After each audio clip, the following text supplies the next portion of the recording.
देखते हैं SHM में जैसे x is equal to A sine omega t जो इक्वेशन था, इसको ये एक्चुअली क्या है, ये है x as a function of time is equal to A sine omega t. क्यों? क्योंकि इस x की वैल्यू डिफरेंट टाइम्स पर डिफरेंट होगी। ठीक है, और इस इक्वेशन में क्या कांस्टेंट है, a कांस्टेंट है और ओमेगा ये दोनों कांस्टेंट है। ठीक है, तो x as a function of time is A sine omega t. ठीक है, तो हमने और x है क्या, x इज डिस्प्लेसमेंट फ्रॉम मीन पोजीशन, तो x can be positive also, displacement from mean position, so x can be positive also negative also, क्योंकि मीन पोजीशन से टुवर्ड्स राइट आप जाओगे, अगर ये SHM हो रहा है और पार्टिकल अगर यहाँ पर है तो मीन पोजीशन से इतना डिस्प्लेसमेंट हुआ, पार्टिकल अगर यहाँ पर है तो मीन पोजीशन से ये डिस्प्लेसमेंट हुआ। स्टार्ट टू एंड में एरो लगाते हैं ना, ऐसा डिस्प्लेसमेंट होता है, तो ये डिस्प्लेसमेंट पॉजिटिव है, ये डिस्प्लेसमेंट नेगेटिव है। जो नॉर्मल कार्टेशियन सिस्टम है वो मानते हैं पॉजिटिव एक्स नेगेटिव एक्स। अच्छा ठीक है, तो x दे रहा है displacement from mean position, x as a function of time is this. अच्छा, तो अभी हमने ये जो पहले देखा था वो था कि साइन ओमेगा टी टाइम के साथ कैसे वेरी करता है, और जो साइन ओमेगा टी का वैल्यू डिफरेंट टाइम्स पे होगी उसको ए से मल्टीप्लाई कर दो, हमको एक्स की वैल्यू मिल जाएगी डिफरेंट टाइम्स पे। तो हमने देखा कि साइन ओमेगा टी का t/4 पर वैल्यू, कैपिटल T/4 पर value, where capital T is the time period of SHM। तो साइन ओमेगा टी का t/4 पर वैल्यू 1 है, फिर t/2 पे वैल्यू 0 है, फिर 3t/4 पर वैल्यू फिर से -1 है, और कंप्लीट टाइम पीरियड t पर वैल्यू वही है जो 0 पर थी। ठीक है, जो कि 0 है। अच्छा, सिमिलरली तो हमने क्या किया, हमने डिफरेंट टाइम पर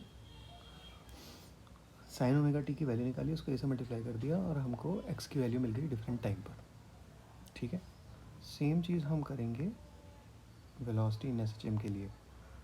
अब वेलोसिटी कैसे निकालेंगे, ये हम जानते हैं dx/dt होती है। ठीक है, तो d/dt of A sine omega t, ये सिंपल सा डिफरेंशिएशन है। ठीक है, अब ए कांस्टेंट है, उसको बाहर ले लिया, d/dt of sine omega t. अब चेन रूल लगा दिया, d/dt of sine omega t will be cos omega t, then d/dt of omega t. अब d/dt ऑफ ओमेगा टी में ओमेगा बाहर आया, d/dt of t which is 1, तो ये finally आ गया omega A cos omega t. तो जो v की वैल्यू है वो है omega A cos omega t. ठीक है, अब हम अगेन इंटरेस्टेड हैं ये जानने के लिए कि डिफरेंट टाइम पर, मतलब t is equal to 0, t is equal to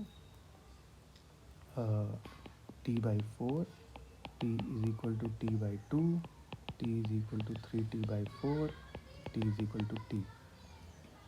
For each of these time, I want to know when the time was 0, t is equal to 0, when the time was this, when the time was this, what was the velocity of the particle executing SHM. ठीक है, और इन सब में t क्या है, t हमारा time period, one time period. ठीक है, अच्छा, टाइम पीरियड क्या है, time taken for one oscillation तो पता ही है। अच्छा, अब कॉस ओमेगा टी का फंक्शन देखना पड़ेगा इसके लिए सेम तरीके से। तो अगर आप कॉस ओमेगा टी का फंक्शन देखो तो कॉस 0 1 होता है, तो जब ये 0 होगा तो इसकी वैल्यू 1 होगी, फिर ऐसे साइन के फंक्शन की तरह दिखता है, थोड़ा सा शिफ्टेड होता है। तो कॉस 0 ये टाइम वेरी कर रहा है और ये कॉस ओमेगा टी की वैल्यू वेरी कर रही है। ठीक है, तो ये जो वैल्यू होगी एक्चुअली, एक मिनट, हाँ, ये ओमेगा टी की होगी, क्योंकि टाइम तो सेकेंड्स में होगा, ओमेगा टी एंगल है। सिमिलरली ये भी ओमेगा टी है। ओके, तो जैसे ओमेगा टी बढ़ेगा कॉस ओमेगा टी की वैल्यू, सो जब ओमेगा टी जीरो होगा, t is equal to zero पर ओमेगा टी जीरो होगा,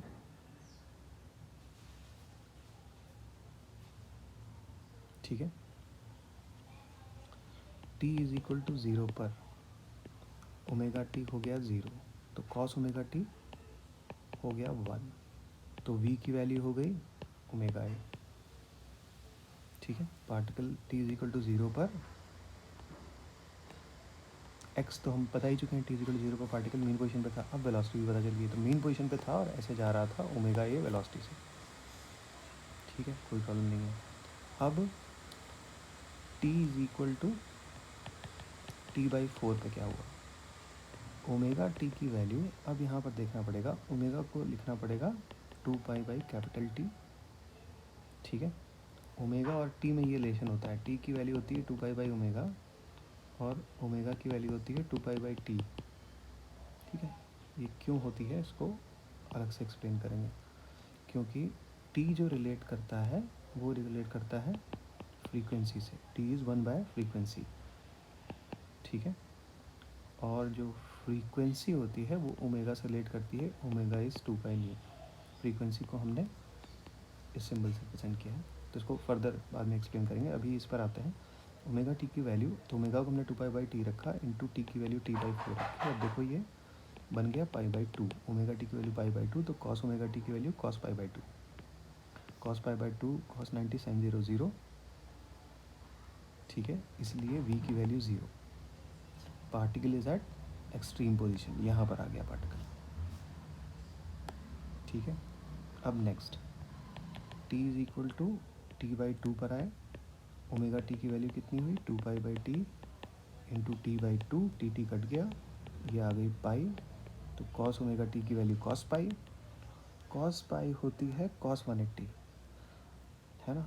now you should be comfortable calculating these values जो हमने पहले देखा था, तो इसमें हम लगाएंगे कौन सा फॉर्मूला, कॉस 90 प्लस थीटा, तो cos 90 plus 90, cos 90 plus theta होता है minus sine theta, minus sine 90 minus one, इसकी वैल्यू माइनस वन, तो अगर कॉस ओमेगा टी का माइनस वन की वैल्यू माइनस वन, तो v की value omega A cos omega t, तो ये हो गया माइनस ओमेगा, v की वैल्यू एक मिनट, v की वैल्यू हो गई माइनस ओमेगा ए, तो पार्टिकल फिर से आ गया t बाई टू, मतलब हाफ टाइम पीरियड निकल गया, पार्टिकल एक्सट्रीम पोजीशन के बाद फिर से मीन पोजीशन पे आ गया। अब इसकी वेलोसिटी इस तरफ है, कितनी उतनी ही ओमेगा ए, तो माइनस साइन हमने अकाउंट में ले लिया, velocity is towards negative x axis, ठीक है। अब हमने फिर t is equal to three t by four पर देखा, तो ओमेगा टी की वैल्यू कितनी हुई two pi by t into three t by four, ये कितना हो जाएगा two pi by t into three t by four, तो ये हो गया ये हो गया थ्री बाई टू पाई, ठीक है। तो कॉस ओमेगा टी की value cos three by two पाई,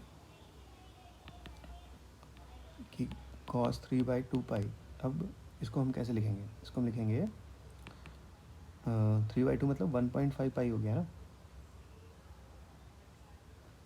ये पाई से ज़्यादा है, तो अब इसमें कॉस 180 प्लस थीटा का फॉर्मूला लगाएंगे, cos 180 plus theta, cos 180 plus theta क्या होता है, कॉस 180 प्लस थीटा होगा माइनस कॉस थीटा, क्योंकि थर्ड क्वाड्रेंट में कॉस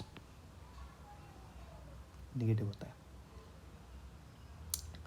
तो minus cos pi by two cos 90 sine zero zero, तो अगेन जो हो गया कॉस ओमेगा टी का वैल्यू आ गया ज़ीरो, इसलिए v की वैल्यू कहाँ से आएगी, omega A cos omega T, omega into zero, तो v की वैल्यू ज़ीरो, पार्टिकल अब कहाँ पर है, पार्टिकल अब यहाँ पर है, दूसरा एक्सट्रीम पोजीशन पर, वेलोसिटी उसकी ज़ीरो है, जैसे यहाँ पर ज़ीरो थी, यहाँ पर टाइम क्या था t बाई फोर था, जब यहाँ पर था तो वेलोसिटी क्या टाइम था t इक्वल ज़ीरो, जब यहाँ पर था तो टाइम क्या था t बाई टू, यहाँ पर टाइम क्या था थ्री टी बाई फोर। अब फिर last t is equal to t पर देखते हैं, तो ओमेगा टी की वैल्यू कितनी आएगी two pi by t into t ये हो गई 2 पाई, तो कॉस ओमेगा टी की वैल्यू हो गई कॉस 2 पाई। कॉस 2 पाई मतलब कॉस 0, कॉस 0 होता है 1, इसलिए v की value omega A cos omega T, omega A into cos omega T की वैल्यू 1, तो v की वैल्यू ओमेगा ए। ठीक है, तो v की वैल्यू ओमेगा ए। तो हमने, इसका मतलब पार्टिकल वापस इस मीन पोजीशन पे आ गया और इसकी वेलोसिटी फिर वही है जो ओमेगा ए है। 1 कंप्लीट साइकिल हो गई, एक कंप्लीट साइकिल के बाद वेलोसिटी का मैग्नीट्यूड एंड डायरेक्शन वही हो जाता है जो साइकिल के स्टार्ट में था। ठीक है, तो हमने वेलोसिटी का एनालिसिस कर लिया। अब हम देखते हैं एक्सीलरेशन, और हमने ये भी देख लिया कि मैक्सिमम वेलोसिटी ओमेगा ए है जब वो मीन पोजीशन पे है। क्यों ये मैक्सिमम वेलोसिटी है? क्योंकि कॉस ओमेगा टी का मैक्सिमम वैल्यू 1 है। ठीक है, कॉस ओमेगा टी फंक्शन देखो, अगर जैसे ओमेगा टी बढ़ता है कॉस ओमेगा टी 1 से -1 के बीच में वेरी करता है। Cos omega t, cos theta और साइन थीटा दोनों फंक्शन 1 से -1 से 1 के बीच में वेरी करते हैं। Just a minute.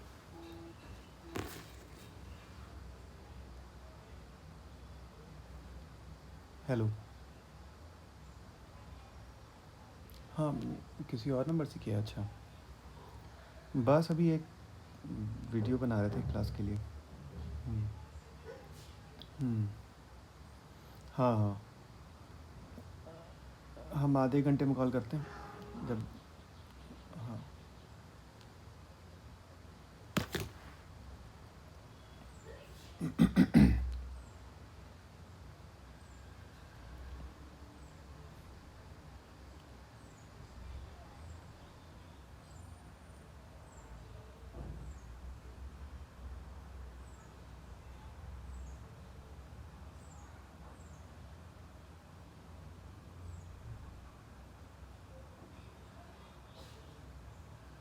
ठीक है। अब हमने क्या करेंगे,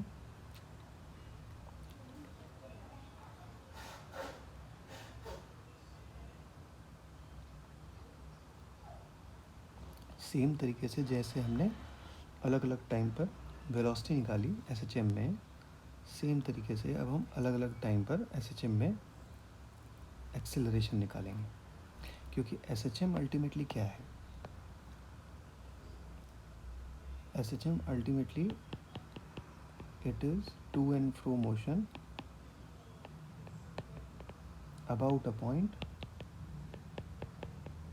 ये है, इस पॉइंट के अबाउट पार्टिकल ऐसे जाता है, फिर ऐसे जाता है, फिर ऐसे आता है, एक साइकिल कंप्लीट होती है, फिर ऐसे जाता है, फिर ऐसे आता है, फिर ऐसे आता है, फिर ऐसे आता है, दूसरा साइकिल कंप्लीट होता है। लाइक दैट साइकिल होता रहता है। ठीक है, to and motion about a point. दूसरा, ये है तो motion in a straight line ना। अगर ये motion in a straight line है तो भाई क्या हम ये सब यूज़ कर सकते हैं? v is equal to u square plus 2as, क्या हम यूज़ कर सकते हैं distance travelled in time t s is equal to u t plus half a t square? नहीं। क्यों? क्योंकि इन दोनों को यूज़ करने के लिए these are called equations of motion under acceleration.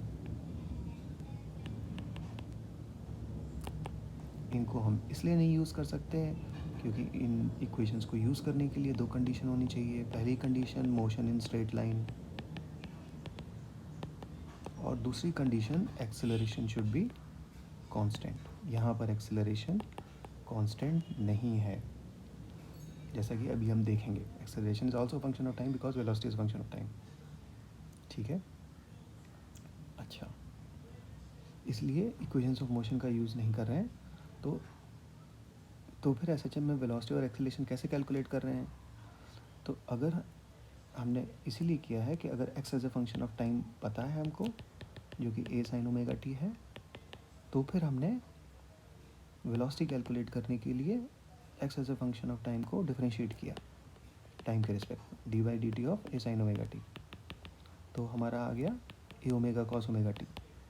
इस फंक्शन से हमको वेलोसिटी मिलेगी। Velocity as a function of time, मैं रिपीट इसलिए कर रहा हूँ कि कोई डाउट ना रह जाए। Velocity as a function of time ये हुआ।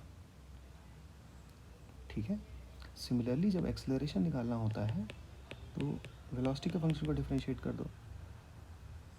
ठीक है, तो जब तुम करोगे T by d t of A omega cos omega t, ठीक है, तो ये आ जाएगा minus omega square A sine omega t. तो देखो एक्सेलरेशन जो है इसकी वैल्यू इतनी आई ना, तो acceleration as a function of time is minus omega square A sine omega t. तो एक्सेलरेशन भी देखो टाइम का फंक्शन है ना, इसलिए एक्सेलरेशन कांस्टेंट नहीं है, इसलिए इक्वेशंस ऑफ मोशन का यूज़ नहीं कर सकते।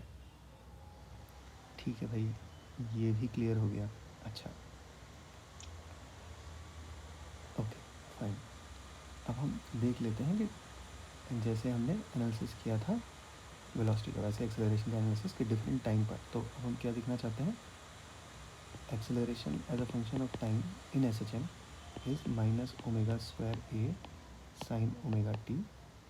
अब हम जानना चाहते हैं t इज इक्वल टू 0 पर, t is equal to T by 4 पर, t is equal to T by 2 पर, t is equal to 3t by 4 पर, t is equal to t पर, where t is time period. इन सब time में S H M में acceleration क्या है। ठीक है भाई, तो t इज इक्वल टू 0 पर अगर 0 रख दोगे तो acceleration at t is equal to 0, acceleration at time t, तो ऐसे लिख लो acceleration at t is equal to 0, ठीक है, is equal to minus omega square A, फिर वही साइन फंक्शन, ये हमारा साइन फंक्शन है ना, ठीक है। तो t इज इक्वल टू 0 पर ओमेगा टी की वैल्यू, ओमेगा टी की वैल्यू 0, तो साइन ओमेगा टी की वैल्यू 0, ठीक है। तो साइन ओमेगा टी उसकी वैल्यू 0 आ गई, क्योंकि ये पार्ट 0 है t इज इक्वल टू 0 पर। ग्राफ से भी देख सकते हो, ये t इज इक्वल टू 0 है, ये t बाई 4 है, ये t बाई 2 है, 3t बाई 4 है, and so on, this is t। Okay, तो फिर अब हमें एक्सेलरेशन निकालना है at t is equal to T by 4 पे। अब ये कैसे निकालेंगे, अब इसमें हम वापस रखेंगे, तो मैं बेसिकली साइन ओमेगा टी की वैल्यू देखनी है हर केस में, क्योंकि ओमेगा कांस्टेंट है, कांस्टेंट साइन ओमेगा टी की वैल्यू तो हमें पहले ही पता है। T is equal to T by 4 पर साइन ओमेगा टी की वैल्यू कितनी थी, देखो टी बाई 4 पर साइन ओमेगा टी, ये तो कॉस ओमेगा टी है, चलो रखना पड़ेगा, देख लेते हैं। तो हम एक काम कर लेते हैं, डिफरेंट टाइम इंटरवल्स पे ओमेगा टी की वैल्यू निकाल लेते हैं, फिर साइन ओमेगा टी की वैल्यू निकालेंगे। तो एक टेबल बना लेते हैं, ये टाइम है, ये उस टाइम पर ओमेगा टी की वैल्यू है, ये उस टाइम पर साइन ओमेगा टी की वैल्यू है। तो टाइम जब टी इज इक्वल टू 0 है तो ओमेगा टी की वैल्यू, ओमेगा को लिखा 2 पाई बाई कैपिटल टी को लिखा 0, तो ये आ गई 0, तो sine omega t 0। T is equal to t by 4 पर ओमेगा टी हुआ 2 pi by t into t by 4, ये हो गया पाई बाई 2, तो साइन 90 की वैल्यू 1। फिर टी बाई 2 पर ये हो गया 2 pi by t into t by 2, तो ये हो गया पाई, तो साइन पाई की वैल्यू, साइन 180 की वैल्यू होती है, साइन 180 कैसे निकालोगे, इसको लिखो sine 90 plus 90, sine 90 plus theta हमेशा कॉस थीटा होता है, cos 90 which is sine 0 which is 0। फिर 3t बाई 4 पर 2 pi by t into 3t by 4, तो ये क्या हुआ भाई, ये हुआ 3 बाई 2 पाई, ठीक है। अब कॉस 3 बाई 2 पाई की वैल्यू मतलब इसको लिखो पाई प्लस पाई बाई 2, एक मिनट, साइन साइन साइन ये हो गई ओमेगा टी की वैल्यू, तो साइन 3 बाई 2 पाई की वैल्यू होगी sine pi plus pi by 2, sine 180 plus theta होता है माइनस साइन थीटा, तो ये minus sine pi by 2 which is -1। फिर टी पर ये 2 pi by t into t cut गया, तो ये आ गया 2 पाई ओमेगा टी की वैल्यू, तो साइन 2 पाई की value sign 0 which is 0। Therefore अगर साइन ओमेगा टी की वैल्यू इतनी है तो what will be the value of minus omega square a multiplied by, what will be the value of minus omega square sign omega t, ये तो है acceleration, तो ये तो ज़ीरो हो जाएगा, ये माइनस ओमेगा स्क्वायर ए हो जाएगा, फिर ज़ीरो, फिर प्लस ओमेगा स्क्वायर ए, फिर ज़ीरो। तो तुम देख लो, जब एस एच एम हो रहा है अलॉन्ग द स्ट्रेट लाइन, तो ये है t is equal to zero. अब यहाँ पर देखो, यहाँ position t is equal to zero पर, अब हम तीनों चीज़ एक साथ देखेंगे, velocity, acceleration and position. Position जब ये थी तब वेलोसिटी थी ओमेगा ए, ठीक है, याद है, वेलोसिटी निकाली थी हमने ओमेगा ए। तब एक्सेलरेशन ज़ीरो, ज़ाहिर है मीन पोजीशन पे तो एक्सेलरेशन ज़ीरो होगा। उसके बाद टी बाई, जब पार्टिकल यहाँ पर आया तो टाइम था टी बाई 4, वेलोसिटी क्या थी, ज़ीरो निकाली थी, एक्सेलरेशन कितना है, माइनस ओमेगा स्क्वायर ए। क्यों? क्योंकि जब पार्टिकल यहाँ पर है तो मीन पोजीशन से मैक्सिमम डिस्प्लेसमेंट है इसका, ठीक है। तो एक्सेलरेशन भी मैक्सिमम होगा towards the mean position, opposite direction में। मैंने कहा था ना, acceleration proportional to minus x in S H M, basic condition. तो जब t is equal t by 4 होगा तो एक्सेलरेशन मैक्सिमम होगा और उसकी वैल्यू इतनी होगी। माइनस साइन का मतलब सिर्फ यही है कि एक्सेलरेशन की डायरेक्शन ऐसे है, एक्सेलरेशन की डायरेक्शन, और एक्सेलरेशन की डायरेक्शन क्या होगी, जो फोर्स की डायरेक्शन होगी। तो मीन पोजीशन से जितना ही दूर होगा पार्टिकल, उस पर फोर्स मीन पोजीशन की टुवर्ड्स लगेगा और उतना ही ज़्यादा लगेगा, ठीक। Similarly t is equal to T by 2 पर पार्टिकल कहाँ पर है, पार्टिकल मीन पोजीशन पे है, दूसरा इसका एक्सेलरेशन देखो फिर ज़ीरो है, फिर दूसरे एक्सट्रीम पोजीशन पे गया, एक्सेलरेशन ओमेगा स्क्वायर है। अब जब यहाँ पर होगा पार्टिकल तो फोर्स ऐसे लग रहा होगा ना, तो एक्सेलरेशन ओमेगा स्क्वायर है, इस डायरेक्शन में ही होगा, है ना। एक्सेलरेशन की डायरेक्शन के बारे में कभी भी डाउट हो, ठीक है, तो देखो कि फोर्स की डायरेक्शन कहाँ, acceleration is force by mass, तो एक्सेलरेशन की डायरेक्शन फोर्स की डायरेक्शन से मिलती है। और वेलोसिटी की डायरेक्शन पार्टिकल का एक्चुअल मूवमेंट जिस डायरेक्शन में हो रहा है, वेलोसिटी डायरेक्शन कहाँ से निकलती है, एक्चुअल मूवमेंट ऑफ पार्टिकल। एक बहुत सिंपल सा एग्जांपल देते हैं, एक स्टोन को अगर तुम ऊपर फेंक रहे हो, मान लो तुमने स्टोन को ऊपर फेंका, वो ऊपर जा रहा है, तो एक्चुअल मूवमेंट क्या हो रहा है, एक्चुअल मूवमेंट अपवर्ड है, एक्चुअल मूवमेंट है अपवर्ड्स, देयरफॉर वेलोसिटी है अपवर्ड्स। लेकिन इस पर फोर्स क्या लग रहा होगा, इस पर ग्रेविटी का फोर्स लग रहा होगा ना, नीचे mg। अब ये नहीं कर सकते, सेम डायग्राम में ऐसे नहीं बना सकते, सेम डायग्राम में वेलोसिटी और फोर्स को एज एन एरो नहीं दिखाना चाहिए, क्योंकि जब हम एरो दिखाते हैं, है ना, तो जनरली ये तो है, ये एरो दिखा रहा है कि पार्टिकल ऊपर जा रहा है। अब दूसरा दिखाते हैं, ये है फोर्स डायग्राम, फोर्स पार्टिकल पर सिर्फ नीचे ही लग रहा है, तो वेलोसिटी ऊपर है और फोर्स नीचे लग रहा है, तो अभी वेलोसिटी रिड्यूस होगी, पर फोर्स नीचे लग रहा है, इसलिए एक्सेलरेशन नीचे की तरफ है। कितना, फोर्स बाय मास, मास से डिवाइड करोगे mg को तो क्या आएगा, g, so acceleration is g downwards. तो एक्सेलरेशन का डायरेक्शन हमेशा फोर्स की डायरेक्शन से डिसाइड होता है, ठीक है। तो अभी हमने थोड़ा सा डिटेल में ये समझ लिया, पहली बात तो acceleration is a function of time SHM में, ठीक है, और there are certain time on which we have calculated what is the value of acceleration. और obviously maximum acceleration omega square A होगा, क्योंकि साइन ओमेगा टी की जो maximum value है वो 1 है, ठीक है।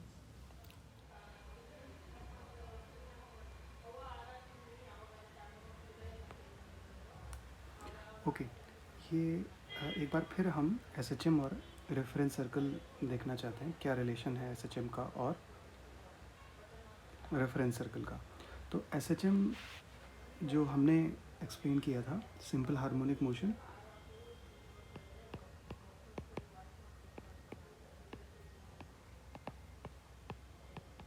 ये टू एंड फ्रो मोशन है, to and fro motion about a mean position. और हमने ये भी बोला था कि मेन पोजीशन से जितना ज़्यादा दूर होगा पार्टिकल, उतना ही ज़्यादा उस पर फोर्स लगेगा टूवर्ड्स मीन पोजीशन, ठीक है। तो फॉर एग्जांपल अगर हम एक स्प्रिंग ले लें जो एक मास से अटैच्ड है, ठीक है, और एक फ्रिक्शनलेस सरफेस पर रखा हुआ है, ठीक है। तो अब अगर ये स्प्रिंग अपनी नेचुरल लेंथ में है, ठीक है, अब हमने इस मास को थोड़ा एक्स डिस्प्लेस किया इस डायरेक्शन में, ठीक है। तो अगर एक्स डिस्प्लेस किया तो स्प्रिंग इस पर जो फोर्स लगाएगी, स्प्रिंग का स्प्रिंग कांस्टेंट क्या है, spring force will be K X, actually it will be minus K X, F is equal to minus K X. तो अगर हम यहाँ पर देखें तो मीन पोजीशन तब है जब स्प्रिंग की नेचुरल लेंथ है, तब मास की मीन पोजीशन है। और अगर मीन पोजीशन से एक्स डिस्प्लेस किया तो जितना ज़्यादा एक्स होगा उतना ही ज़्यादा ये रेस्टोरिंग फोर्स लगेगा एफ। अगर हमने टूवर्ड्स राइट डिस्प्लेस किया मास को तो उस पर फोर्स टूवर्ड्स लेफ्ट लगेगा, और अगर हमने टूवर्ड्स राइट डिस्प्लेस करना है मास को, इसका मतलब क्या है, स्प्रिंग स्ट्रेच होगी, ठीक है। तो स्प्रिंग वापस मास को पुल करेगी। तो अगर डिस्प्लेसमेंट टूवर्ड्स राइट है, क्योंकि अगर मास इस पोजीशन पे ले आए सपोज, तो ये स्टार्ट पॉइंट है, ये एंड पॉइंट है, start to end displacement vector ऐसा होगा ना, तो ये डिस्प्लेसमेंट की डायरेक्शन होगी। तो जब ये मास इस पॉइंट पर होगा तो इस पर फोर्स की डायरेक्शन क्या है, ये।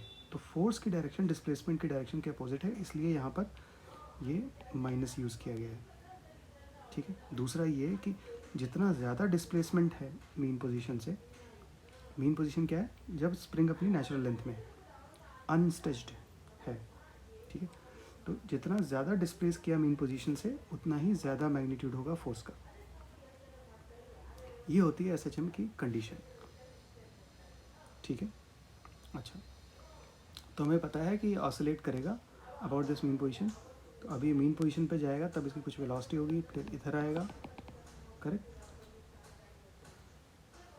है ना, और इस तरीके से इस मीन पोजीशन के अबाउट ये ऑसिलेट करता रहेगा, ठीक है। तो एसएचएम का हमको पता है, और हमने ये भी पता है कि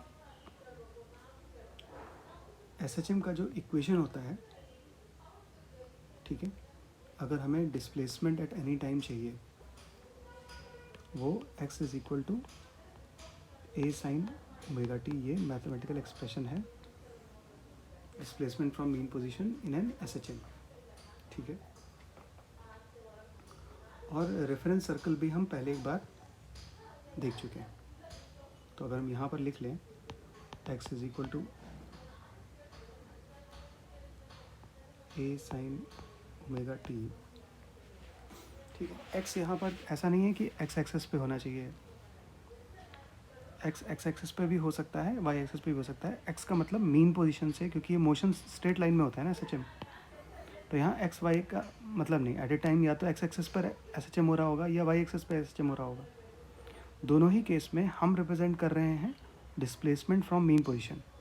तो ऑलरेडी ये वन डायमेंशनल मोशन है, तो इसमें एक्स और वाई का कोई मतलब नहीं है। एक्स और वाई रिप्रेजेंट्स, यहाँ पर x is equal to A sine omega t लिखें या y is equal to A sine omega t लिखें, दोनों का मतलब यही है कि x is the displacement from mean position. अच्छा, तो ये चीज़ तो हमने देखी थी। सपोज़ यहाँ पर एक वेक्टर है, ठीक है,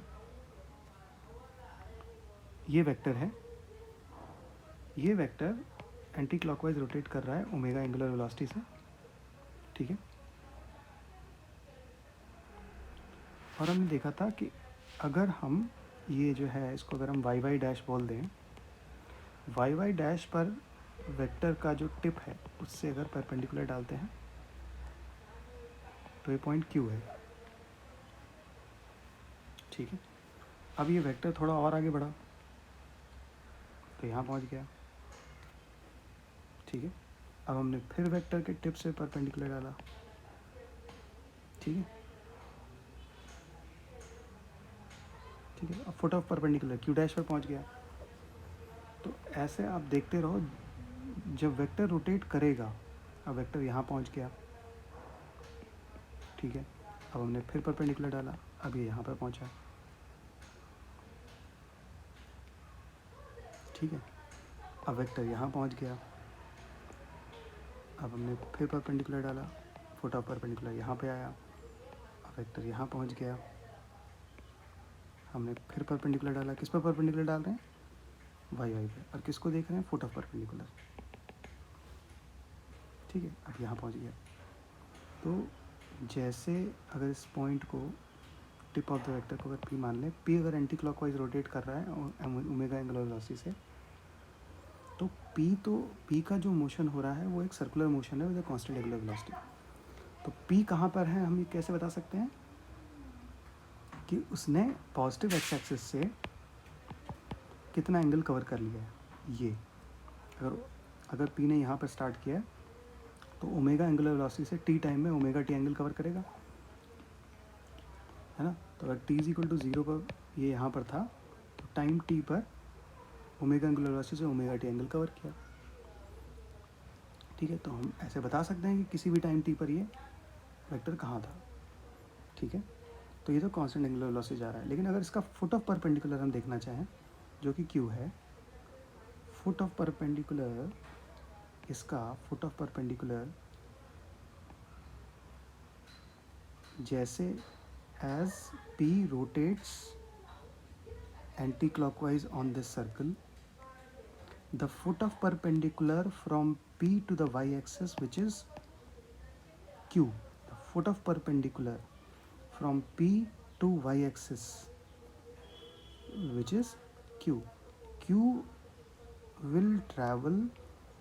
will execute SHM along this line, ठीक है। Q जो है इस मीन पोजीशन के अबाउट ऐसे ऑक्सीलेट करेगा, ऐसे जाएगा, फिर लौटेगा, फिर ऐसे जाएगा, फिर ऐसे, यू गेटिंग इट ना, इस लाइन पर टू एंड फ्रो मूव करेगा क्यू, ठीक है ना। और ये चीज़ हम पहले बता चुके हैं, पर हम दोबारा क्लियर करेंगे कि इसमें काफ़ी कन्फ्यूजन होता है। दूसरी भी बात की, जब क्यू एसएचएम कर रहा है तो हम किस चीज़ में इंटरेस्टेड हैं। ये मोशन स्ट्रेट लाइन में हो रहा है, ठीक है, ये मोशन स्ट्रेट लाइन में हो रहा है। ये जो मोशन हो रहा है एसएचएम अलोंग दिस लाइन, इसमें वेलोसिटी कांस्टेंट नहीं है। अब ये स्ट्रेट लाइन में मोशन हो रहा है तो इसमें एंगुलर वेलोसिटी तो होगी नहीं, जो सर्कुलर मोशन हो रहा है उसमें एंगुलर वेलोसिटी मैटर करती है, लेकिन इस मोशन में एंगुलर वेलोसिटी नहीं है, ठीक है। तो इसमें क्या है, इसमें एक्चुअल वेलोसिटी अगर हम देखना चाहें। दूसरी बात ये है कि इसका डिस्प्लेसमेंट फ्रॉम मीन पोजीशन, इसमें हम इंटरेस्टेड क्या हैं, किसी टाइम टी पर पार्टिकल कितना दूर था मीन पोजीशन से, ये कितना था। जब पार्टिकल यहाँ पर है तो डिस्प्लेसमेंट फ्रॉम मीन पोजीशन इतना, जब पार्टिकल यहाँ पर है तो डिस्प्लेसमेंट फ्रॉम मीन पोजीशन इतना, जब पार्टिकल यहाँ पर है तो डिस्प्लेसमेंट फ्रॉम मीन पोजीशन इतना, जब पार्टिकल यहाँ है तो डिस्प्लेसमेंट फ्रॉम मीन पोजीशन इतना, लाइक दैट, ठीक है। हम एक तो ये इंटरेस्टेड हैं कि how far is particle from the mean position. तो अगर तुम ये देखो, ये डिस्टेंस निकालना चाहो तो ये कितना है। अब देखो ये जो सर्कल है इसकी रेडियस है ए,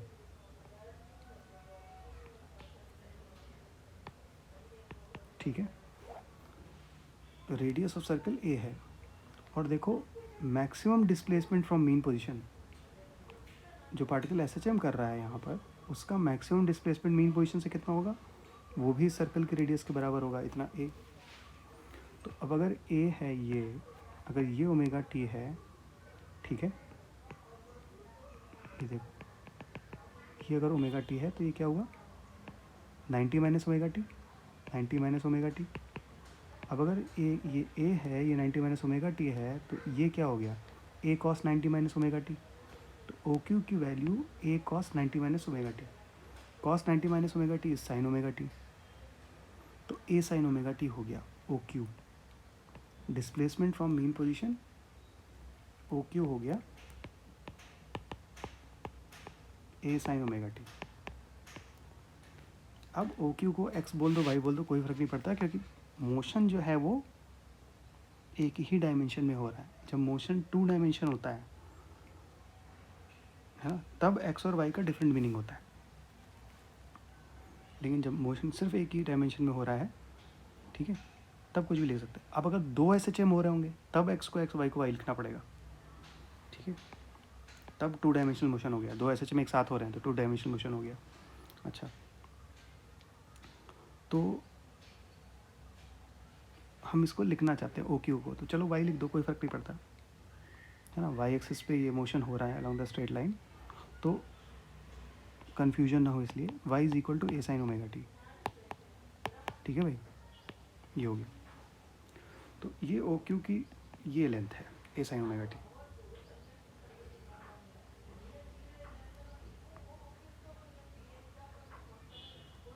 ठीक है। अच्छा, अब हम इसमें SHM में क्या क्या जानने में इंटरेस्टेड हैं, ठीक है।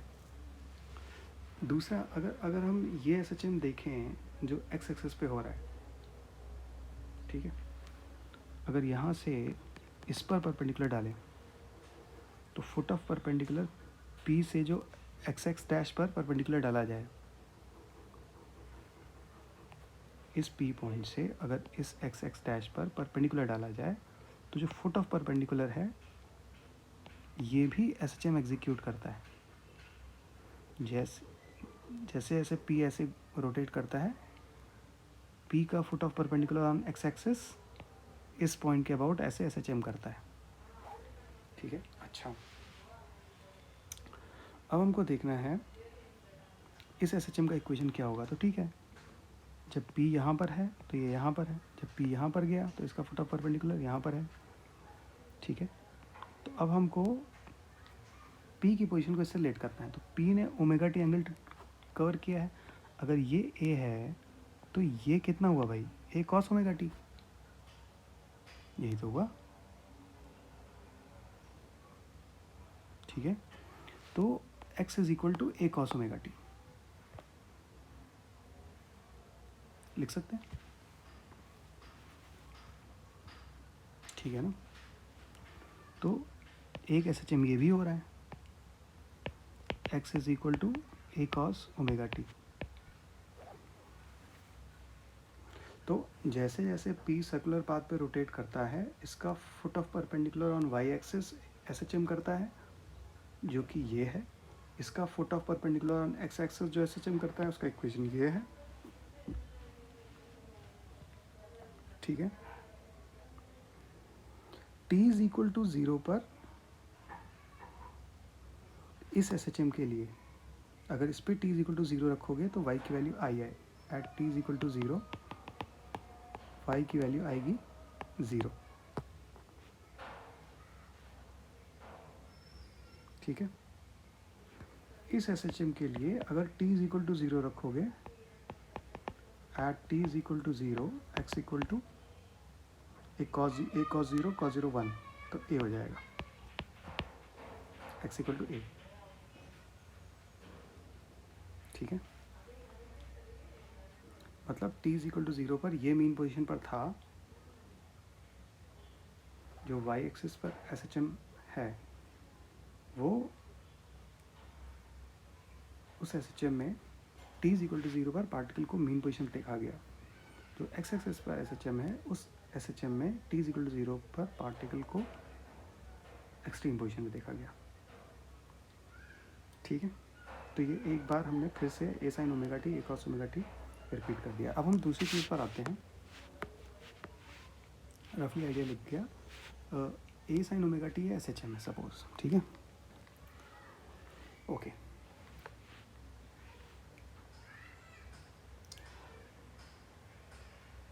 अब अगर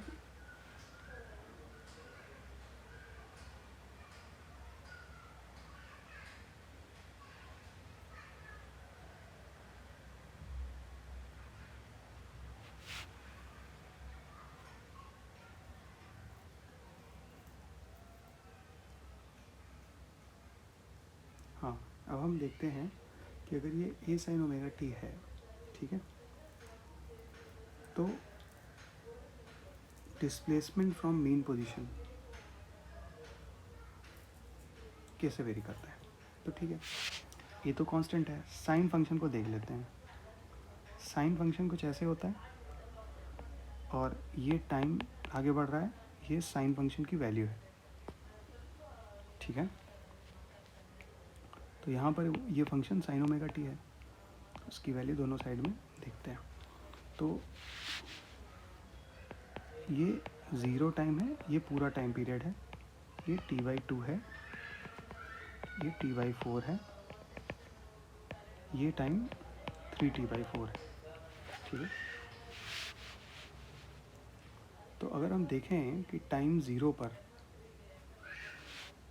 eight t is equal to 0 sine omega t is 0, therefore x is equal to a into 0, x is a, ठीक है।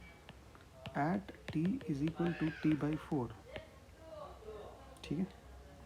अब साइन फंक्शन की वैल्यू, साइन ओमेगा टी की वैल्यू कितनी होगी, 1। You can see from the graph, sine function -1 से 1 के बीच में वेरी करता है, ठीक है। और जो साइन फंक्शन का टाइम पीरियड है वही इस एसएचएम का टाइम पीरियड होगा। साइन फंक्शन का टाइम पीरियड टी है, तो एसएचएम का टाइम पीरियड टी, ओके। अब t/4 पे वैल्यू 1, ठीक है भाई, आगे बढ़ते हैं। At t is equal to t/2 पे साइन ओमेगा टी की वैल्यू, ग्राफ से देख रहे हैं ये, फिर 0 है। अच्छा, t is equal to t/4 पे अगर साइन ओमेगा टी की वैल्यू 1 है तो x की वैल्यू कितनी है, a इंटू 1, a हो गई। यहाँ पर x की वैल्यू कितनी है, अगेन a इंटू 0, 0 हो गई। यहाँ पर हमने a इंटू 0 a लिख दिया, ये गलत है, ये वाला 0 है, ठीक है। अब at t is equal to 3t/4 पर साइन ओमेगा टी की वैल्यू क्या निकल रही है फंक्शन से, -1, तो x की वैल्यू क्या आएगी,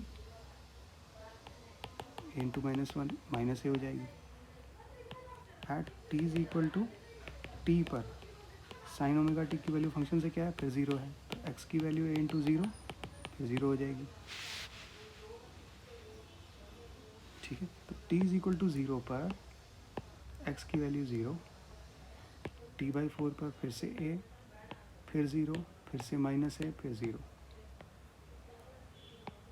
that is what happens in SHM, ठीक है ना। कोई भी SHM along the straight line अगर हो रहा है, ठीक है, जो a sign omega T SHM होता है, t इज इक्वल टू 0 पर पार्टिकल यहाँ पर है, t/4 पर यहाँ पर है, फिर t/2 पर यहाँ पर आ गया, फिर t/4 पर यहाँ पर आ गया, फिर t पर वापस यहाँ पर आ गया, एक ऑसिलेशन कंप्लीट हो गया, ठीक है। तो अगर देखें एक ऑसिलेशन है this plus this plus this, तो जो ये वाला पार्ट है ये t/4, फिर t/4, फिर t/4 और फिर t/4, ये हो गया कंप्लीट। तो आपको देखना है कि जैसे a एंटी क्लॉकवाइज रोटेट करता है, what happens to the motion of p and q। p executes SHM on x axis, q executes SHM on y axis, ठीक है। अच्छा, तो एक तो ये बात हो गई, ठीक है। तो दूसरा ये कि ये जो SHM x एक्सेस पे स्टार्ट हुआ, ये पॉइंट O से नहीं स्टार्ट हुआ, ठीक है, ये पॉइंट P से स्टार्ट हुआ। तो हाउ टू, क्या इसका इक्वेशन सेम होगा, नहीं। जब पॉइंट x एक्सेस पे जो SHM हो रहा है, अगर वो पॉइंट O से स्टार्ट हो, स्टार्ट मतलब when you start observing it, इसका मतलब ये नहीं कि पॉइंट O पे वेलोसिटी है, when you start observing it, उस समय अगर पॉइंट O पर था तो इक्वेशन दूसरा होगा, और when you start observing it, उस समय अगर पॉइंट P पर था तो इक्वेशन दूसरा होगा। सिमिलरली ऐसा नहीं है कि पॉइंट A से ये vector t is equal to 0 पर पॉइंट A पर था, पर t इज इक्वल टू 0 पर ये वेक्टर जो है ना पॉइंट A पर रेस्ट पर नहीं था, ये तो कॉन्स्टेंटली एंगुलर वेलोसिटी से, ओमेगा एंगुलर वेलोसिटी से घूम ही रहा है। जब हमने इसको देखना शुरू किया तब वो फाई एंगल पर था, t इज इक्वल टू 0 पर, t इज इक्वल टू 0 हमने तब से डिफाइन किया जब से हमने देखना शुरू किया। तो जब हमने देखना शुरू किया तो ऑलरेडी फाई एंगल पर था वेक्टर, ठीक है। ओके, सिमिलरली तो जब हमने देखना शुरू किया तो एक्स एक्सिस पर एसएचएम हो रहा था, उस एसएचएम के अंदर ये पॉइंट पी पर था, ठीक है, फाइन। अब हम देखते हैं फाई क्या है। फाई हमने देखा इनिशियल पोजीशन दिखा रहा है वेक्टर की, और नेक्स्ट टी टाइम में ओमेगा टी एंगल और कवर कर लिया, ठीक है। तो टोटल एंगल कितना कवर कर लिया, ओमेगा टी प्लस फाई। और पार्टिकल कहाँ पर आ गया, पार्टिकल देखो इस पॉइंट से इस पॉइंट पे आएगा। जैसे ये रोटेटिंग वेक्टर यहाँ से यहाँ गया, पार्टिकल यहाँ से यहाँ पर आ गया, ठीक है। अब तुम्हें बताना है टी टाइम पर पार्टिकल का डिस्प्लेसमेंट फ्रॉम मीन पोजीशन, तुम्हें ये बताना है कितना है, ठीक है, कोई प्रॉब्लम नहीं है। ये ट्रायंगल देखो, इस ट्रायंगल में ये एंगल है ओमेगा टी प्लस फाइव, और ये है क्या, ए, ये लेंथ है ए। क्योंकि ए क्यों, क्योंकि ए मतलब, ओके एक मिनट, ये जो एक्स एक्सिस पे एस एच एम हो रहा है, ठीक है, या फिर जो वाई एक्सिस पर एस एच एम हो रहा है, इसका एम्पलीट्यूड जो है वो ए है,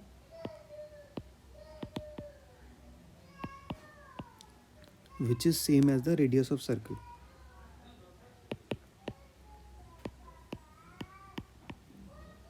करेक्ट, इस सर्कल की रेडियस जो है, ये जो लेंथ है, ये जो लेंथ है ये ए है, ठीक है।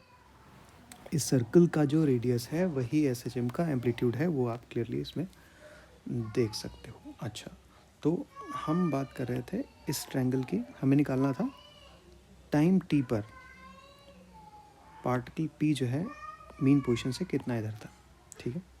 तो इस ट्रायंगल में हमने देखा ये चीज़ ओमेगा टी प्लस फाइव है, ये जो है वो ए है, ठीक है। तो अगर देखो ये अगर ए है और ये ओमेगा टी प्लस फाइव है, तो ये length nothing but a cos omega t plus five, correct. तो हम लिख देते हैं O P is equal to A cos omega t plus five, ठीक है। अब जो ओ पी है, this is nothing but x, displacement from mean position a cos omega t plus five. ये इस एस एच एम का equation हो गया।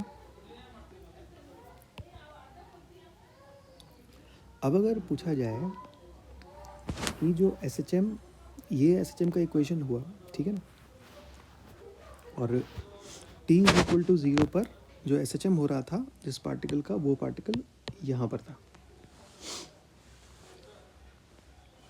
ठीक है। T is equal to zero पर अगर डिस्प्लेसमेंट फ्रॉम मीन पोजीशन ये बताना हो तो हम सिंपली कहेंगे it is a cos five, क्योंकि ये अगर ये ए होगा और ये फाइव है तो ये चीज़ ए कॉस फाइव हो गई।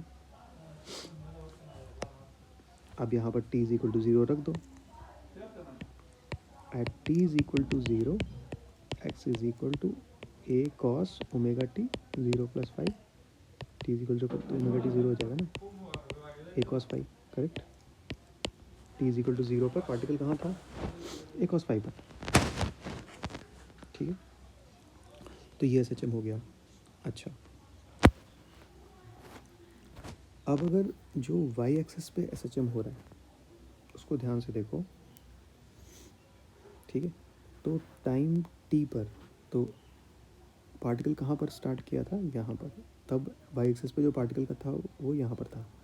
फिर टी टाइम के बाद ये ओमेगा टी एंगल रोटेट किया तो ये यहाँ पर पहुँचा, ये यहाँ से यहाँ पहुँचा, और ये पार्टिकल यहाँ से यहाँ पहुँचा, correct. Can you see that, okay. जैसे ये यहाँ से यहाँ पहुँचा, ये यहाँ से यहाँ पे पहुँचा। अब हमें निकाल, तो टी टाइम पे पार्टिकल यहाँ पर है, t is equal to zero पर पार्टिकल यहाँ पर था, और टाइम टी पर पार्टिकल यहाँ पर था। तो हमें पता करना है कि टी टाइम पे पार्टिकल मीन पोजीशन से कितना दूर था, ये बताना है। अभी हम कैसे निकालेंगे, ये कैसे निकालेंगे? अच्छा जी, तो सिंपल है। अगर तुम ये ए है और ये ओमेगा टी प्लस 5 है और ये हो गया a cos omega t plus 5, तो ये क्या हुआ? ये हुआ ए साइन ओमेगा टी प्लस 5। फिर से देखो, ये ए है, ये ओमेगा टी प्लस 5 है, तो ये a cos omega t plus 5 और ये वाला a sine omega t plus 5। तो अगर ये a sine omega t plus 5 है तो ये भी a sine omega t plus 5 है, और this is nothing but displacement from mean position. तो क्यू का पोजीशन एट टाइम टी हम लिख सकते हैं displacement of Q from mean position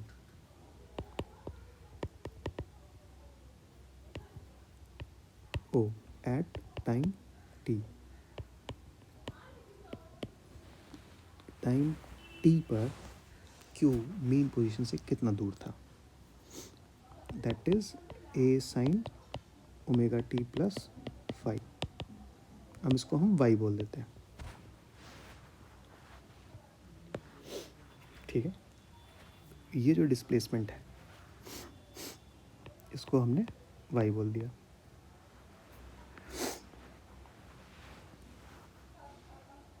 ठीक है, तो हमने यहाँ ये देखा कि जब a एंटी क्लॉकवाइज घूम रहा है कांस्टेंट एंगुलर वेलोसिटी से, तो foot of perpendicular of a, foot of perpendicular from a to x axis and foot of perpendicular from a to y axis, which are p and q respectively, they are also executing SHM, लेकिन उनके equations different आ रहे हैं। एक का equation आ रहा है a cos omega t plus 5, दूसरे का इक्वेशन आ रहा है a sin omega t plus 5। ठीक है, इतना क्लियर हो गया। ये कि अगर x is equal to A sine omega t है, ठीक है, ये SHM है, या x is equal to A cos omega t है, ठीक है। अभी हमने क्या देखा था कि दोनों ही SHM है, दोनों में डिफरेंस क्या है? t इज इक्वल टू 0 पर पार्टिकल कहाँ पर है, इस बात में डिफरेंस है दोनों में, ठीक है। तो ये SHM और ये SHM, ये सेंटर हो गया, ये XY हो गया। तो अगर इस इक्वेशन में, किस इक्वेशन, इस इक्वेशन में t इज इक्वल टू 0 रखते हैं तो साइन ओमेगा टी का टर्म्स, ये साइन 0 हो जाएगा ना, तो x की वैल्यू 0 आ जाएगी, ठीक है। यहाँ पर अगर इस इक्वेशन में t इज इक्वल टू 0 रखते हैं तो cos 0 1, x की वैल्यू a आ जाएगी। तो इस वाले SHM में t इज इक्वल टू 0 पर x की वैल्यू 0 है, इस वाले SHM में t इज इक्वल टू 0 पर x की वैल्यू a है। मतलब t इज इक्वल टू 0 पर ये पार्टिकल यहाँ पर था और t इज इक्वल टू 0 पर पार्टिकल यहाँ पर था। ये चीज़ हम डिस्कस कर चुके हैं, तो दोबारा क्यों डिस्कस कर रहे हैं? क्योंकि t इज इक्वल टू 0 पर पार्टिकल यहाँ पर था ज़रूर, लेकिन t इज इक्वल टू 0 पर पार्टिकल रेस्ट से नॉट स्टार्ट नहीं हुआ था। ये बात समझने की है। तो t इज इक्वल टू 0, हमें लगता है ना कि motion starts at t is equal to 0, ऐसा नहीं है। t इज इक्वल टू 0 एक इंस्टेंट है, is the instant at from which you have started observing the object. इस इंस्टेंट से आपने देखना शुरू किया, यू हैव स्टार्टेड ऑब्जर्विंग, ठीक है। अब दोनों ही जो SHM हो रहे हैं उनकी मेन पोजीशन O है, ठीक है। दोनों में ही मेन पोजीशन O है और मेन पोजीशन के अबाउट दोनों ऑक्सीलेट कर रहे हैं, तो दोनों में ही ऐसा होगा कि जब वो मेन पोजीशन पे होंगे तो वेलोसिटी मैक्सिमम होगी और जब एक्सट्रीम पोजीशन पे होंगे तो वेलोसिटी 0 होगी, ठीक है। t इज इक्वल टू 0 किसी भी SHM के लिए वो मोमेंट है जब हमने पार्टिकल को देखना शुरू किया। दोनों एक ही SHM है, लेकिन अगर आपने पार्टिकल को देखना तब शुरू किया जब वो मेन पोजीशन से पास कर रहा था और इधर जा रहा था, तो इक्वेशन ये बन जाएगा। अगर आपने पार्टिकल को तब तब देखना शुरू किया जब ये यहाँ पर था, ठीक है। मान लो SHM ऐसे हो रहा था, दिस दिस दिस, तो जब वो यहाँ पर था तब आपने देखना शुरू किया, ठीक है। क्योंकि अगर particle t is equal to 0 पर यहाँ पर था तो t इज इक्वल टू 0 पर उसका डिस्प्लेसमेंट फ्रॉम मीन पोजीशन 0 आना चाहिए, जो कि इस इक्वेशन के हिसाब से आ रहा है। अगर t इज इक्वल टू 0 पर पार्टिकल यहाँ पर था, ठीक है, तो SHM का जो भी इक्वेशन होगा उसके हिसाब से t इज इक्वल टू 0 पर उसका displacement from mean position a आना चाहिए, जो कि इससे आएगा, correct. So that is the reason कि t इज इक्वल टू 0 पर पार्टिकल कहाँ पर था, उस हिसाब से SHM का इक्वेशन चेंज हो जाता है, ठीक है। चलो ये हो गया। अब हम एक इम्पॉर्टेंट चीज़ पर आएंगे जिसका काफ़ी यूज़ होता है और जिसकी वजह से SHM के प्रॉब्लम्स काफ़ी आसान होते हैं, जिसको हम बोलते हैं NCERT में इसको बोलते हैं रेफरेंस सर्कल, रेफरेंस सर्कल बोलते हैं, ये NCERT का लैंग्वेज है। कभी इसको फेज़र डायग्राम भी बोल देते हैं, है ना, फेज डायग्राम भी बोल देते हैं, ठीक है। अच्छा, तो ये फेज क्या है? सबसे पहले phase is nothing but stage of particle in a cycle, ठीक है, ठीक है ना। तो SHM का जो एक ऑसिलेशन है, one oscillation is called one cycle, क्योंकि फ्रीक्वेंसी जो होती है वो होती है क्या, साइकिल्स पर सेकंड में, या फिर कह लो ऑसिलेशंस पर सेकंड, ठीक है। तो वन ऑसिलेशन एक साइकिल है। तो ऑसिलेशन में किस स्टेज पर हुआ है, ठीक है। अगर 1/4 साइकिल कंप्लीट कर चुका है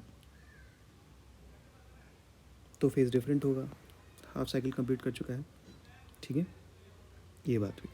अच्छा, फेज जनरली एंगल के टर्म्स में होता है।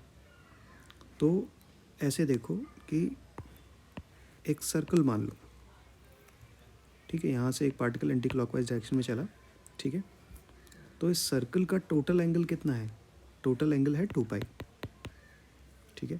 तो अगर पार्टिकल ने सिर्फ 1/4 सर्कल कवर किया तो π/2 फेज कवर हो गया, 1/4 फेज कवर हो गया, या फिर π/2 फेज कवर हो गया। तो जो फेज होता है वो रेडियंस में होता है। अगर हाफ सर्कल कवर्ड हो गया तो मतलब पाई फेज कवर्ड,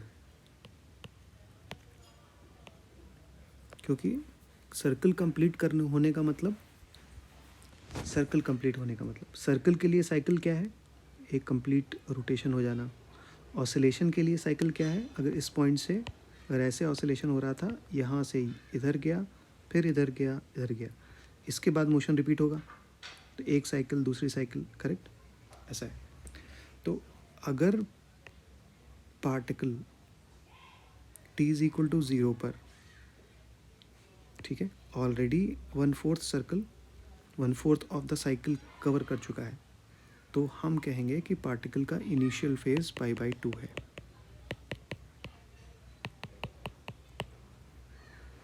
ठीक है। अच्छा, तो अब हम देखते हैं कि रेफरेंस सर्कल क्या बताता है, फिर ये चीज़ें थोड़ी सी और क्लियर होंगी। तो फेज़ का रफली मतलब समझना पड़ेगा। फेज़ का मतलब, phase tells us about the stage of particle in the cycle. तो अगर फेज़ पता होगा तो आपको रफली पता है कि पार्टिकल जो है साइकिल का कौन सा पार्ट, 1/4 साइकिल कंप्लीट कर चुका है, 1/3 साइकिल कंप्लीट कर चुका है, क्या कितना कंप्लीट कर चुका है, correct, that's what phase is. तो अभी ये चीज़ और क्लियर होगी। अब हम आते हैं इस रेफरेंस सर्कल पर।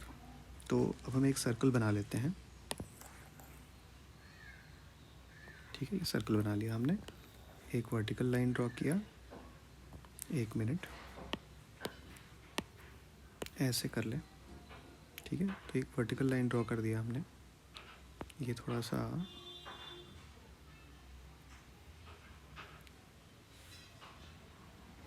ठीक है, और एक हॉरिजॉन्टल लाइन ड्रॉ कर दिया हमने, ठीक है। चलिए, ये हॉरिजॉन्टल लाइन हो गया।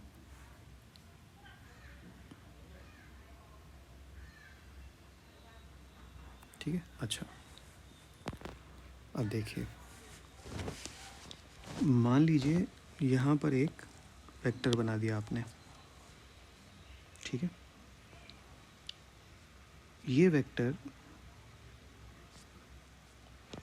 रोटेट करता है एंटी क्लॉकवाइज, तो लेट अस से दिस इज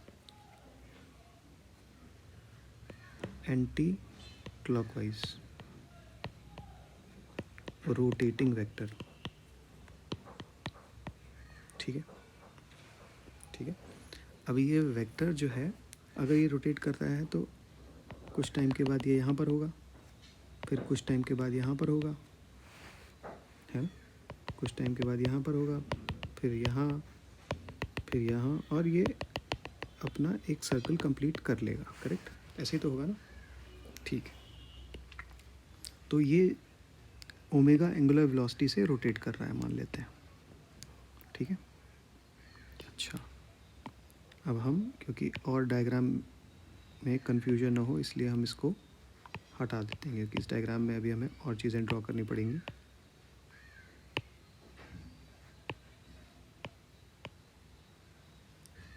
अब ऐसे देखो, इस वेक्टर, ये वेक्टर ओमेगा एंगुलर वेलोसिटी से, ओमेगा क्या है, angular velocity,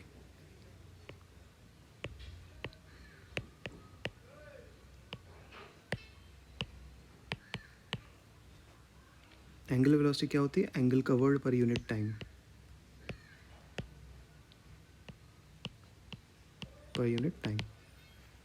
angular velocity constant है, टाइम के साथ चेंज नहीं करेगी, है ना, ओके। तो अगर इस ये rotating vector anti clockwise rotate कर रहा है, इस वेक्टर के टिप से अगर एक परपेंडिकुलर ड्रॉप करें एक्स एक्सिस पर, एक परपेंडिकुलर ड्रॉप करें वाई एक्सिस पर, ठीक है। तो एक्स एक्सिस पर परपेंडिकुलर ड्रॉप किया, मान लो ये पी पॉइंट आया, और वाई एक्सिस पर ड्रॉप किया, मान लो क्यू पॉइंट आया, ठीक है।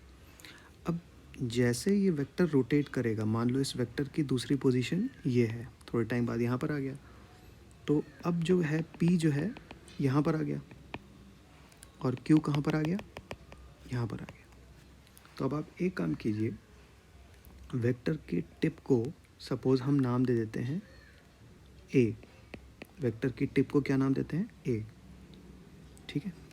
तो वेक्टर की टिप जो है ए है, तो जैसे ए एंटी क्लॉकवाइज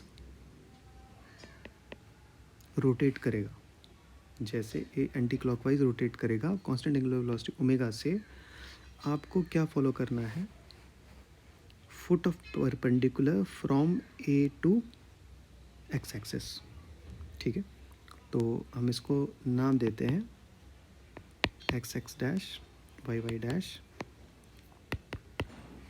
ठीक है। तो यहाँ पर हम लिखते हैं watch the foot of perpendicular from A, vector की tip, vector tip point A to X axis, watch foot of perpendicular, ठीक है, as a rotates anticlockwise. अगर ध्यान से देखो, ए यहाँ पर है तो पी यहाँ पर है, ए यहाँ पर है तो पी यहाँ पर है, फिर ए यहाँ होगा, पी यहाँ पर होगा।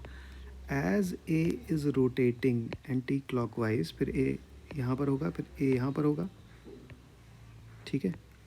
तो as a is rotating anticlockwise, the foot of perpendicular of A, which is P is executing SHM on x-axis about this point, correct? In fact, the foot of perpendicular from A to y-axis, which is Q, it is also executing SHM on y-axis about this point, about point O. ठीक है, ठीक है. अब देखो,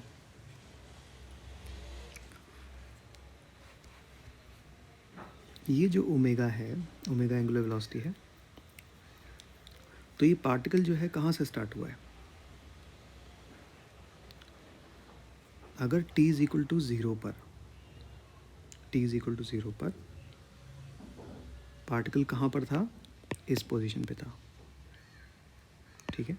तो t is equal to zero पर यहाँ पर है ना, ठीक है.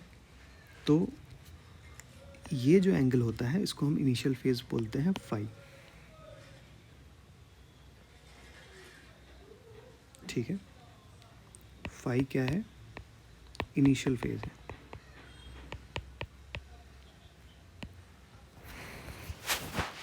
तो ये एंगल रफली आपको बता रहा है, एक साइकिल में टोटल एंगल आप कवर करते हैं, तो रफली आपको बता रहा है कि कितना एंगल ऑलरेडी कवर्ड हो चुका है जब पार्टिकल ने स्टार्ट किया था.